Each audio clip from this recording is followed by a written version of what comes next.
Il faut se bagarrer, ensemble on peut y arriver. Un message combatif de 3 avocats face à des familles de victimes de crimes non élucidés. Des années d'attente, de doutes, réveillées récemment par l'idée potentielle d'un tueur en série mulhousien. Ça fait 17 ans qu'on attend. Qu'on puisse avoir au moins une fois une réponse, quoi. Qu'on sache au moins qui et pourquoi, et le pourquoi on a fait ça.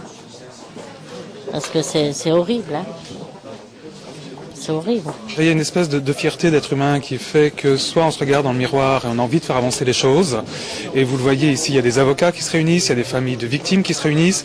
On a l'impression que de l'autre côté où il devrait y avoir une union, je dirais, des moyens d'enquête, eh bien là c'est un peu, pas le désert, mais en tout cas c'est extrêmement morcelé et il manque le ciment. Ce ciment, ce sont des moyens d'enquête humains et techniques appropriés aux tueurs en série qui n'ont pas été déployés à Montbéliard ni à Mulhouse. Maître Chemla, autrefois avocat dans le dossier des disparus de Mourmelon, puis dans l'affaire Fourniret, dénonce ouvertement des manquements de la justice.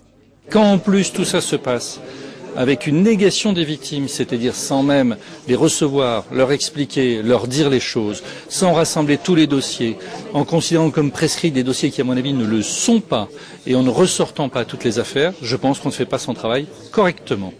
Une vingtaine de meurtres non élucidés en 28 ans dans le Grand Est, c'est assez aux yeux des avocats pour demander la réouverture et la confrontation de tous les dossiers. Ils en appellent à la chancellerie et au parquet général, tout comme aux familles concernées par ces crimes, invitées à se faire connaître pour mieux se fédérer.